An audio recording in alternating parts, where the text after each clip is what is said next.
नमस्कार दोस्तों, स्वागत है आप सभी का ई एग्जाम्स के यूट्यूब चैनल पर। दोस्तों, आज यूपी पुलिस कांस्टेबल में जीएस का प्रैक्टिस सेट 4 है। तो क्लास को शुरू करते हैं। इसमें आज का पहला प्रश्न है, कुतुबुद्दीन ऐबक किस राजवंश का संस्थापक था? राइट आंसर है ऑप्शन सी, कुतुबुद्दीन तुगलक वंश का संस्थापक था। इंपॉर्टेंट पॉइंट्स में जान लेते हैं। कुतुबुद्दीन कुतुबुद्दीन ऐबक ने 1206 ईस्वी में गुलाम वंश या मामलुक वंश की स्थापना की थी। वह ऐबक नामक तुर्क जनजाति से संबंधित था। वह जून 1206 में सिंहासनारूढ़ हुआ तथा इसने अपनी राजधानी लाहौर को बनाया। इसने सिंहासनारोहण के समय सुल्तान की उपाधि ग्रहण नहीं की, बल्कि मालिक एवं सालार की पदवी से ही अपने को संतुष्ट रखा। अगला प्रश्न है, निम्नलिखित में से कौन से देश संयुक्त राष्ट्र सुरक्षा परिषद के स्थायी सदस्य हैं? राइट आंसर है ऑप्शन डी, संयुक्त राज्य, रूस, यूके और फ्रांस, चीन। इंपॉर्टेंट पॉइंट्स में जान लेते हैं। संयुक्त राष्ट्र सुरक्षा परिषद की स्थापना वर्ष 1945 में संयुक्त चार्टर द्वारा की गई थी। यह संयुक्त राष्ट्र के 6 प्रमुख अंगों में से एक है। संयुक्त राष्ट्र सुरक्षा परिषद में कुल 15 सदस्य होते हैं, जिसमें 5 स्थायी सदस्य चीन, फ्रांस, रूस, ब्रिटेन एवं राज्य अमेरिका शामिल है। अगला प्रश्न है, निम्नलिखित में से किसकी खेती भारत में जायद फसल के रूप में की जाती है? राइट आंसर है ऑप्शन बी, तरबूज की खेती। जायद की फसल रबी एवं खरीफ की फसल के मध्य ग्रीष्म ऋतु मार्च अप्रैल में बोई जाती है तथा जून जुलाई में उनकी कटाई हो जाती है। जायद की प्रमुख फसलों के अंतर्गत तरबूज, खरबूज, खीरा, ककड़ी, सब्जियां एवं चारे की फसलें शामिल हैं। रबी की फसल गेहूं, जौ, चना, मटर, सरसों आदि। खरीफ की फसल है धान, मक्का, ज्वार, बाजरा, कपास, मूंगफली, सोयाबीन आदि। अगला प्रश्न है, उस देश का नाम बताएं जिसके साथ भारत ने अक्टूबर 2019 में दूध और दूध उत्पादों की आपूर्ति के लिए मेमोरेंडम ऑफ इंटरेस्ट पर हस्ताक्षर किया है। राइट आंसर है ऑप्शन बी, श्रीलंका के साथ। अक्टूबर 2019 में भारत ने श्रीलंका के साथ दूध और दूध उत्पादों की आपूर्ति के लिए कुल 3 मेमोरेंडम ऑफ इंटरेस्ट पर हस्ताक्षर किया है। अगला प्रश्न है, भारत में लोमूंग या लोसांग त्योहार ज्यादातर हर वर्ष दिसंबर के महीने में मनाया जाता है। यह त्योहार भारत के किस राज्य का सबसे महत्वपूर्ण त्योहार है? राइट आंसर है ऑप्शन बी, सिक्किम राज्य का सबसे महत्वपूर्ण त्योहार है। लोसुंग या लोसांग त्योहार सिक्किम में निवास करने वाली भूटिया एवं लेप्चा जनजातियों द्वारा प्रतिवर्ष दिसंबर माह में मनाया जाता है। इसे नामसूंग भी कहा जाता है। यह त्योहार अच्छी कृषि उपज के लिए प्रकृति या आभार व्यक्त करने के लिए मनाया जाता है। अगला प्रश्न है, दिए गए पुलिस के रैंक को निचले क्रम में उच्च क्रम में व्यवस्थित करें। इसमें पहला हेड कांस्टेबल, इंस्पेक्टर, पुलिस उप महानिरीक्षक, सहायक उप पुलिस अधीक्षक। बी है हेड कांस्टेबल, इंस्पेक्टर, सहायक उप पुलिस अधीक्षक, पुलिस उप महानिरीक्षक। और इसमें सी है हेड कांस्टेबल, पुलिस उप महानिरीक्षक, इंस्पेक्टर, सहायक उप पुलिस अधीक्षक। और डी है पुलिस उप महानिरीक्षक, हेड कांस्टेबल, इंस्पेक्टर, सहायक उप पुलिस अधीक्षक। राइट आंसर है इसका option B, head constable, inspector, सहायक उप पुलिस अधीक्षक, पुलिस उप महानिरीक्षक। ये इसका राइट आंसर है। अगला प्रश्न है, निम्नलिखित में से कौन भारत के प्रथम सर्वोच्च वीरता पुरस्कार परमवीर चक्र से सम्मानित हुए थे? राइट आंसर है इसका option A, major Somnath Sharma. Important points में जान लेते हैं। मेजर सोमनाथ शर्मा भारत के प्रथम सर्वोच्च वीरता पुरस्कार परमवीर चक्र से सम्मानित हुए थे। ये नवंबर 1947 में श्रीनगर एयरपोर्ट की सुरक्षा करते हुए पाकिस्तानी हमले के दौरान वीर गति को प्राप्त हुए थे। ध्यातव्य है कि परमवीर चक्र भारत का सर्वोच्च सैन्य पुरस्कार है। अगला प्रश्न है, उत्तर प्रदेश के नौटंकी, रामलीला, कजरी, झोरा, छपेली और जैता निम्नलिखित में से किससे संबंधित हैं? राइट आंसर इसका ऑप्शन ए, लोक नृत्य से संबंधित है। इंपॉर्टेंट पॉइंट्स में जान लेते हैं। नौटंकी, रामलीला, कजरी, झोरा, छपेली एवं जैता उत्तर प्रदेश के लोक नृत्य से संबंधित हैं। उत्तर प्रदेश के अन्य लोक नृत्य रासलीला, झूला, चांचरी, जांगर, थाली, दत्ता एवं दिवाली नृत्य आदि हैं। ध्यातव्य है कि कजरी उत्तर प्रदेश का वर्षा ऋतु का प्रमुख लोकगीत भी है, जिसकी उत्पत्ति मिर्जापुर में मानी जाती है। अगला प्रश्न है, प्रसिद्ध पुस्तक द कैलकटा क्रोमोसोम निम्नलिखित में से किस लेखक द्वारा लिखी गई है? राइट आंसर इसका ऑप्शन सी, अमिताभ घोष द्वारा लिखी गई है ये पुस्तक। इंपॉर्टेंट पॉइंट्स में जान लेते हैं। प्रसिद्ध पुस्तक the Calcutta chromosome Amitabh Ghosh द्वारा लिखी गई है। यह एक मेडिकल थ्रिलर है जो स्पष्ट रूप से रहस्यमय घटनाओं के कारण साथ में आ गए असंगत लोगों के रोमांच को नाटकीय ढंग से प्रस्तुत करती है। अमिताभ घोष की अन्य रचनाएं हैं the circle of reason, the shadow lines, the glass palace, the hungry tide, river of smoke एवं फ्लड ऑफ फायर आदि हैं। अगला प्रश्न है, निम्नलिखित में से किस वर्ष में भारतीय आईटी अधिनियम 2000 में प्रमुख संशोधन किया गया था? राइट आंसर है ऑप्शन बी, वर्ष 2008 में। वर्ष 2008 में भारतीय आईटी अधिनियम 2000 में प्रमुख संशोधन किया गया था। इस संशोधन के तहत इस अधिनियम में धारा 66A को जोड़ा गया था। अगला प्रश्न है, भारत में नोटबंदी विमुद्रीकरण कब हुई? राइट आंसर इसका ऑप्शन ए, 8 नवंबर 2016 को। 8 नवंबर 2016 को भारत सरकार ने उच्च मूल्य वर्ग 500 रुपए तथा 1000 रुपए के नोटों की वैधता समाप्त करने की नोटबंदी विमुद्रीकरण घोषणा की थी। इन नोटों के स्थान पर 500 रुपए एवं 2000 रुपए के नए नोट जारी किए गए। अगला प्रश्न है, अगस्त 2020 में शौर्य चक्र पुरस्कार से किसे सम्मानित किया गया? राइट आंसर है ऑप्शन ए, विशाख नायर को। अगस्त 2020 में फ्लाइंग पायलट विशाख नायर को शौर्य चक्र पुरस्कार से सम्मानित किया गया था। ध्यातव्य है कि शौर्य चक्र दुश्मन के विरुद्ध असाधारण वीरता, साहसी कार्य या आत्म बलिदान के लिए जाने वाला भारतीय सैन्य अलंकरण है। यह पुरस्कार बहादुरी, वीरता और कर्तव्य के प्रति समर्पण की भावना रखने वालों को प्रदान किया जाता है। अगला प्रश्न है, नोटबंदी से पहले अर्थव्यवस्था में 500 रुपए के नोटों की संख्या कितनी थी? राइट आंसर है option B, 17,165 million. Important points में जानिए तो नोटबंदी से पहले अर्थव्यवस्था में 500 रुपए के नोटों की संख्या 17,165 मिलियन तथा 1000 रुपए के नोटों की संख्या 6,558 मिलियन थी। ध्यातव्य है कि 8 नवंबर 2016 को सरकार द्वारा विमुद्रीकरण की घोषणा की गई थी, जिसके तहत 500 एवं 1000 के प्रचलित नोटों को अवैध घोषित कर दिया गया था। अगला प्रश्न है, इतिहासकारों के अनुसार निम्नलिखित में से किसे दिल्ली का पहला सुल्तान माना गया था? राइट आंसर है ऑप्शन सी, कुतुबुद्दीन ऐबक को। कुतुबुद्दीन ऐबक को दिल्ली सल्तनत का प्रथम शासक माना जाता है। उसने भारत में ममलूक या गुलाम वंश की स्थापना की। कुतुबुद्दीन ऐबक 1206 ईस्वी में दिल्ली सल्तनत का शासक बना तथा उसने अपनी राजधानी लाहौर में बनाई। ध्यातव्य है कि दिल्ली सल्तनत का वास्तविक संस्थापक इल्तुतमिश को माना जाता है। अगला प्रश्न है, वायुमंडलीय सापेक्ष आर्द्रता को मापने के लिए उपयोग किया जाने वाला उपकरण निम्नानुसार है। राइट आंसर है इसका ऑप्शन बी, हाइड्रोग्रोमीटर, जो वायुमंडलीय सापेक्ष आर्द्रता को मापता है। हाइड्रोमीटर द्रवों की सापेक्ष घनत्व की माप, इलेक्ट्रोमीटर दूध के घनत्व की माप, पोटेंशियोमीटर विद्युत वाहक बलों की तुलना करने में, प्रतिरोधों के मापन में। अगला प्रश्न है, भारत ने निम्नलिखित में से किस देश के साथ भूमि सीमा का एक समझौता किया जो जून 2015 में अनुसमर्थन पुष्टि या इंस्ट्रूमेंट्स ऑफ रेटिफिकेशन के आदान प्रदान के बाद लागू हुआ? राइट आंसर है इसका ऑप्शन सी, बांग्लादेश के साथ।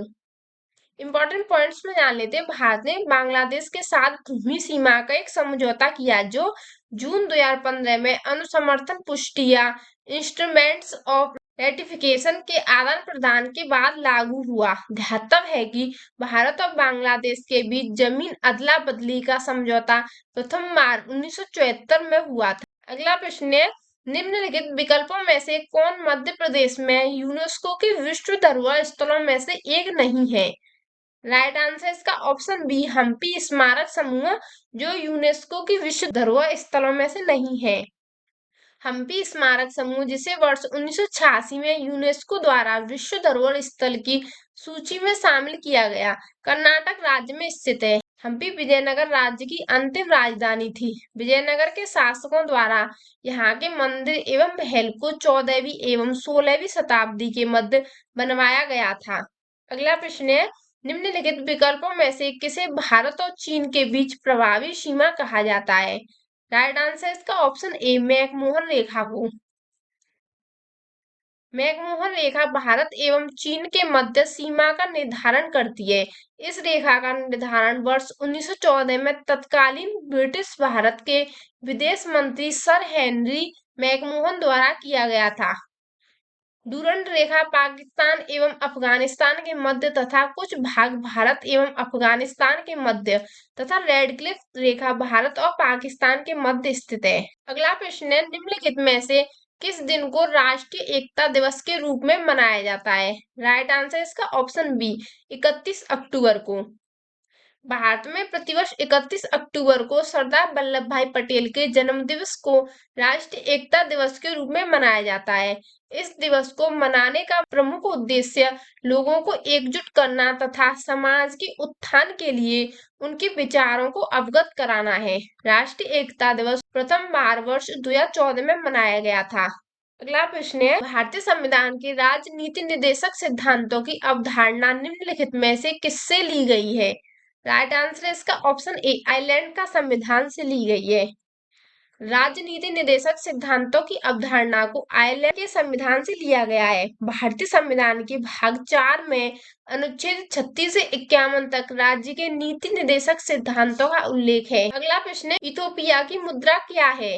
राइट आंसर इसका ऑप्शन डी, बीर, जो इथोपिया की मुद्रा है। इथियोपिया की मुद्रा बीर है। इसकी राजधानी आदिस अबाबा है। शिलिंग सोमालिया की टका, बांग्लादेश की तथा डॉलर संयुक्त राज्य अमेरिका की मुद्रा है। अगला प्रश्न है, मार्च 2020 में उत्तर प्रदेश सरकार द्वारा जारी आंकड़ों के अनुसार उत्तर प्रदेश के निम्नलिखित में से किस जिले ने राज्य की जीडीपी में अधिकतम योगदान दिया है? राइट आंसर है इसका ऑप्शन ए, नोएडा जिले ने। मार्च 2020 में उत्तर प्रदेश सरकार द्वारा जारी आंकड़ों के अनुसार उत्तर प्रदेश के गौतम बुद्ध नगर यानी नोएडा जिले ने राज्य की जीडीपी में सर्वाधिक योगदान दिया था। वर्तमान मार्च 2023 के आंकड़ों के अनुसार भी उत्तर प्रदेश राज्य की जीडीपी में सर्वाधिक योगदान देने वाला जिला गौतम बुद्ध नगर है। अगला प्रश्न है, केंद्रीय पुलिस प्रशिक्षण अकादमी में निम्नलिखित में से किस श्रेणी के अधिकारियों को बुनियादी प्रशिक्षण मिलता है? राइट आंसर है इसका ऑप्शन ए, ग्रुप ए को। केंद्रीय पुलिस प्रशिक्षण अकादमी ग्रुप ए श्रेणी के अधिकारियों को बुनियादी प्रशिक्षण प्रदान करता है। ध्यातव्य है कि केंद्रीय पुलिस प्रशिक्षण की स्थापना वर्ष 2009 में पुलिस अनुसंधान एवं विकास ब्यूरो, गृह मंत्रालय के तत्वाधान में देश के सभी राज्यों, केंद्र शासित प्रदेशों के सीधी भर्ती किए गए पुलिस उपाधीक्षकों की बुनियादी एवं सेवाकालीन प्रशिक्षण देने के उद्देश्य से भोपाल में की गई थी। अगला प्रश्न है, अर्जेंटीना की राजधानी इनमें से कौन सी है? राइट आंसर है इसका ऑप्शन ए, ब्यूनस आयर्स, जो अर्जेंटीना की राजधानी है। अर्जेंटीना की राजधानी ब्यूनस आयर्स है। अर्जेंटीना दक्षिण अमेरिकी देश है जो ब्राजील के बाद दक्षिण अमेरिका का दूसरा सबसे बड़ा देश है। ब्यूनस आयर्स अर्जेंटीना की संघीय राजधानी एवं देश का सबसे बड़ा शहर है। बहरीन मध्य पूर्व फारस की खाड़ी में तथा सऊदी अरब के पूर्व में स्थित एक द्वीपीय देश है जिसकी राजधानी मनामा है। अगला प्रश्न है, मानवाधिकार उच्चायुक्त कार्यालय में 2006 के दौरान निम्नलिखित में से किस निकाय ने मानवाधिकार आयोग की जगह ली? राइट आंसर इसका ऑप्शन सी, मानवाधिकार परिषद निकाय ने। मानवाधिकार उच्चायुक्त कार्यालय में वर्ष 2006 के दौरान मानवाधिकार परिषद ने मानवाधिकार आयोग की जगह ली। मानवाधिकार परिषद संयुक्त राष्ट्र प्रणाली के भीतर एक अंतर सरकारी निकाय है। इस परिषद का गठन वर्ष 2006 में संयुक्त राष्ट्र महासभा द्वारा किया गया था। जिसने संयुक्त राष्ट्र मानवाधिकार आयोग का स्थान लिया। अगला प्रश्न है, निम्नलिखित में से किस देश ने सबसे पहले जीएसटी लागू किया? राइट आंसर है इसका ऑप्शन डी, फ्रांस देश ने। इंपॉर्टेंट पॉइंट्स में जान लेते हैं। वस्तु एवं सेवा कर को लागू करने वाला प्रथम देश फ्रांस है। फ्रांस ने वर्ष 1954 में वस्तु एवं सेवा कर को लागू किया था। विश्व के 160 देशों में इस कर प्रणाली को किसी न किसी रूप में अपनाया है। भारत इस कर प्रणाली को अपनाने वाला विश्व का 161वां देश है। अगला प्रश्न है, 1913-14 में हुए ताना भगत आंदोलन के नेता कौन थे? राइट आंसर इसका ऑप्शन बी, जतरा भगत। इंपॉर्टेंट पॉइंट्स में जान लेते हैं। वर्ष 1913-14 में हुए ताना भगत आंदोलन के नेता जतरा भगत हुए। ध्यातव्य है कि ताना भगत आंदोलन की शुरुआत वर्ष 1914 में तत्कालीन बिहार के छोटा नागपुर क्षेत्र, वर्तमान झारखंड से हुई। इस आंदोलन के प्रवर्तक बिहार भगत थे। अगला प्रश्न है, जनवरी 2020 में आशुगंज और अखौरा के बीच 50.58 किलोमीटर लंबी सड़क को 4 लेन के राजमार्ग में बदलने के लिए निम्नलिखित में से किस देश ने भारत के साथ एक समझौते पर हस्ताक्षर किया? राइट आंसर इसका ऑप्शन बी, बांग्लादेश के साथ। इंपॉर्टेंट पॉइंट्स में जान लेते हैं। जनवरी 2020 में आशुगंज और अखौरा के मध्य 50.58 किलोमीटर सड़क को 4 लेन के राजमार्ग में परिवर्तित अपग्रेड करने के लिए भारत ने बांग्लादेश के साथ समझौते पर हस्ताक्षर किए थे। इस परियोजना का उद्देश्य भारत एवं बांग्लादेश के उत्तर पूर्वी भाग के बीच कनेक्टिविटी को बढ़ावा देना है। अगला प्रश्न है, मानवाधिकार परिषद निम्नलिखित में से किस वर्ष में गठित किया गया था? राइट आंसर इसका ऑप्शन सी, वर्ष 2006 में गठित किया था। संयुक्त राष्ट्र मानवाधिकार परिषद का गठन वर्ष 2006 में संयुक्त राष्ट्र महासभा द्वारा किया गया था। इसने पूर्ववर्ती संयुक्त राष्ट्र मानवाधिकार आयोग का स्थान लिया। मानवाधिकार परिषद संयुक्त राष्ट्र प्रणाली के भीतर एक अंतर सरकारी निकाय है जो विश्व भर में मानवाधिकारों के संवर्धन एवं संरक्षण को मजबूत प्रदान करने के लिए उत्तरदायी है। अगला प्रश्न है, निम्नलिखित में से कौन सी भाषा भारतीय संविधान की व अनुसूची में उल्लिखित आधिकारिक भाषाओं में से नहीं है? राइट आंसर इसका ऑप्शन ए, फारसी भाषा। भारतीय संविधान के 8 अनुसूची में प्रसंगत विकल्पों में से फारसी को शामिल नहीं किया गया है। भारतीय संविधान की हवी अनुसूची में कुल 22 भाषाएं शामिल हैं। ध्यातव्य है कि प्रारंभ में 8 अनुसूची में कुल 14 भाषाओं को शामिल किया गया था। अगला प्रश्न है, निम्नलिखित में से कौन राजस्व विभाग का उच्चतर प्राधिकारी है? राइट आंसर इसका ऑप्शन ए, राजस्व सचिव। इंपॉर्टेंट पॉइंट्स में जान लेते हैं। राजस्व विभाग का सर्वोच्च प्राधिकारी राजस्व सचिव होता है। राजस्व विभाग राजस्व सचिव के पूर्ण निर्देशन एवं नियंत्रण में कार्य करता है। यह प्रत्यक्ष और अप्रत्यक्ष संघीय करों से संबंधित मामलों के संबंध में अपने अधीनस्थ 2 कानूनी बोर्डों, केंद्रीय प्रत्यक्ष कर बोर्ड तथा केंद्रीय उत्पाद शुल्क एवं सीमा शुल्क बोर्ड के माध्यम से नियंत्रित करता है। अगला प्रश्न है, नीलगिरी खापली भारतीय कृषि अनुसंधान संस्थान द्वारा जारी निम्नलिखित फसलों में से किसकी एक उच्च उपज वाली किस्म है? राइट आंसर ऑप्शन डी, गेहूं। इंपॉर्टेंट पॉइंट्स में जान लेते हैं। नीलगिरी खापली भारतीय कृषि अनुसंधान संस्थान द्वारा जारी गेहूं की उच्च उपज वाली किस्म है। भारतीय कृषि अनुसंधान परिषद कृषि अनुसंधान एवं शिक्षा विभाग, कृषि मंत्रालय, भारत सरकार के अंतर्गत एक स्वायत्तशासी संस्था है। अगला प्रश्न है, जून 2020 में भारत और चीन के बीच सीमा संघर्ष के बाद राष्ट्रीय सुरक्षा और गोपनीयता की चिंताओं का हवाला देते हुए भारत सरकार द्वारा कितने चीन ऐप्स को प्रतिबंधित किया गया है? Right answer option C, 59 apps को प्रतिबंधित किया गया है। जून 2020 में भारत और चीन के बीच सीमा संघर्ष के बाद राष्ट्रीय सुरक्षा एवं गोपनीयता की चिंताओं का हवाला देते हुए भारत सरकार द्वारा 59 चीन के ऐप्स को प्रतिबंधित कर दिया गया है। सूचना एवं प्रौद्योगिकी मंत्रालय द्वारा आईटी एक्ट के धारा 69A के तहत इन ऐप्स को प्रतिबंधित किया गया था। अगला प्रश्न है, निम्नलिखित कथनों में इसको पढ़े और सही विकल्प को चुने। ये है इसमें बोबिली बीड़ा कर्नाटक शास्त्रीय संगीत में इस्तेमाल किया जाने वाला एक बृहद खिंचाव वाला तंतु वाद्य यंत्र है। ये इसका राइट है। और बी है बोबिली बीड़ा को आमतौर पर एकंडा बीड़ा के रूप में जाना छेदता जाता है क्योंकि वे लकड़ी के टुकड़े से बनाए जाते हैं। ये इसका राइट है, बल्कि इसका राइट आंसर ए सही और बी भी सही। इंपॉर्टेंट पॉइंट्स में जान लेते हैं। बोबिली बीड़ा कर्नाटक शास्त्रीय संगीत में प्रयोग किया जाने वाला एक बृहद खिंचाव वाला तंतु वाद्य यंत्र है। बोबिली बीड़ा आमतौर पर एकंडा बीड़ा के रूप में जाना जाता है क्योंकि वे लकड़ी के एक टुकड़े से बनाए जाते हैं। बोबिली बीड़ा एक विशेष सरस्वती बीड़ा है जिसे लकड़ी के एक टुकड़े से तराशा जाता है। अगला प्रश्न है, मानव तस्करी और जबरन श्रम पर रोक का उल्लेख भारतीय संविधान के मौलिक अधिकारों की किस श्रेणी में किया गया है? राइट आंसर इसका ऑप्शन ए शोषण के विरुद्ध अधिकार की श्रेणी में किया गया है। इंपॉर्टेंट पॉइंट्स में जान लेते हैं। मानव तस्करी एवं जबरन श्रम पर रोक का उल्लेख भारतीय संविधान के मौलिक अधिकारों के विरुद्ध अधिकार श्रेणी में किया गया है। ध्यातव्य है कि भारतीय संविधान में अनुच्छेद 23 व 24 के अंतर्गत शोषण के विरुद्ध मूल अधिकार प्रदान किया गया है। भारतीय संविधान का अनुच्छेद 23 मानव तस्करी, बलात्श्रम, बेगार आदि पर प्रतिबंध लगाता है। अगला प्रश्न है, मानवाधिकार संधि निकायों के स्वतंत्र विशेषज्ञों का कार्यालय कितने वर्ष का होता है? राइट आंसर है इसका ऑप्शन डी 4 वर्ष का होता है कार्यालय। मानवाधिकार समिति 18 स्वतंत्र विशेषज्ञों से बनी है जो उच्च नैतिक चरित्र के व्यक्ति हैं एवं मानवाधिकार के क्षेत्र में मान्यता प्राप्त क्षमता रखते हैं। संविदा के अनुच्छेद 28 से 39 के अनुसार राज्यों की पार्टियों द्वारा सदस्यों की 4 साल की अवधि के लिए चुना जाता है।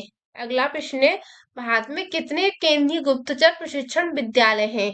राइट आंसर है ऑप्शन बी 5 गुप्तचर प्रशिक्षण विद्यालय हैं। इंपॉर्टेंट पॉइंट्स में जान लेते हैं। भारत में 5 केंद्रीय गुप्तचर प्रशिक्षण विद्यालय हैं जो चंडीगढ़, हैदराबाद, कोलकाता, जयपुर एवं गाजियाबाद में स्थित है। ये पुलिस अनुसंधान एवं विकास ब्यूरो, गृह मंत्रालय के अंतर्गत कार्यरत है।